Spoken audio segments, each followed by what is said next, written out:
Sometimes the theory is as interesting as the practical. That is what I felt when I read through this paper, which is titled as AI Agents That Matter.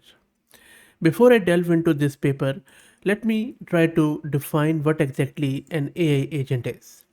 In traditional sense, agents or AI agents to be specific are defined as entities that perceive and act upon their environment in general terms and also in AI. In the LLM era, the term is used in a narrower way. Many researchers have tried to formalize the community's intuitive understanding of what constitutes an agent in the context of language model based systems.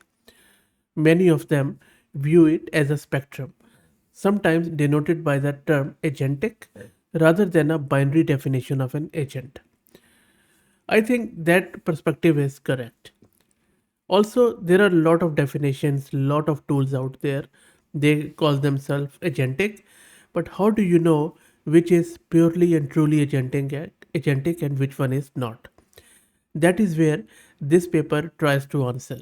It is sort of trying to establish a well thought out framework and benchmark to establish that an AI agent is a real AI agent.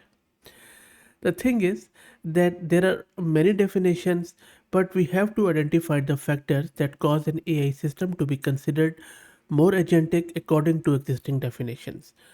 And that is where they have found out three clusters of factors. First, environments and goal. The more complex the environment, for example, a range of tasks and domains, multi stakeholders, long time horizons, unexpected changes, the more AI system operating in that environment are agentic. Systems that pursue complex goals without being instructed on how to pursue the goal are more agentic. And I totally believe in that. If you are just using your agentic software to do 2 plus 2 or do the web search, it is not really agentic in pure sense of way. Second factor is user interface and supervision. AI systems that can be instructed in natural language and act autonomously on the user's behalf are more agentic. In particular, systems that can require less user supervision are more agentic. Third and final, system design. Systems that use design patterns such as tool use, which include website programming or planning, reflection, sub goal of decomposition, are agentic, of course, but then it depends how much supervision you are doing on them. Systems whose control flow is driven by an LLM and they are dynamic or also agentic in a true sense. The problem is that all these recent and existing agentic benchmark tooling is focused on accuracy, which neglects cost control and standardization. This really leads to overly complex, costly agents and it hinders reproducibility. Benchmarks fail to differentiate between model developers and downstream developer needs. That leads to overfitting and unrealistic performance estimates. That is where this research seems quite nice because it not only focuses on technical aspects but also it proposes cost control evaluations and joint optimization of accuracy and cost. It introduces simple baseline agents outperforming complex state of the art agents on benchmarks like human eval, and it also emphasizes distinct benchmarking requirements for models and also it keeps developers in perspectives. Compound AI systems or AI agents are becoming an important research direction.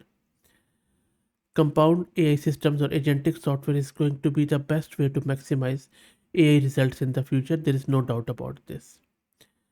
Over a dozen benchmarks have been released so far, but I believe that none of them really cuts it properly. Agent evaluation differs from language model evaluation in fundamental ways. Agents can be used on tasks that are harder, more realistic, have more real world utility, and usually don't have a single correct answer. For example, agents can use a command line to carry out tasks. Software agentic agents or software even include its own agent computer interface. So as you can see, there are a lot of challenges there. Visualizing the cost and accuracy of agent as a Pareto frontier opens up a new space for agent design because it enables us to jointly optimize cost and accuracy, which can lead to agents that cost less while maintaining accuracy. This formalization is fully generalizable to other desired rata of agent design such as latency. The total cost of running an agent includes fixed and variable costs. Fixed costs are one-time expenses incurred when optimizing the agent's hyperparameters for a given task.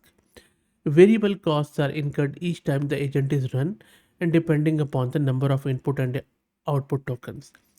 The more an agent is used, the more variable cost dominates, and we have seen in various videos on the channel. Anyway, I think good stuff because AI agent benchmarking is new and best practices haven't yet been released, making it hard to distinguish genuine advances from the hype.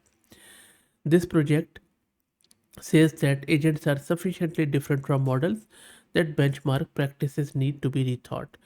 And they have taken the first step towards a principled approach to agent benchmarking, resulting in recommendation including cost control comparisons, separating model and downstream evaluations, preventing shortcuts using appropriate holdouts, and greater standardization of evaluation practices. So I think this really lays out a firm foundation for progress in this space in the future. Let me know what do you think. I will drop the link to this paper in video description. If you like the content, please consider subscribing to the channel. And if you're already subscribed, please share it among your network as it helps a lot. Thanks for watching.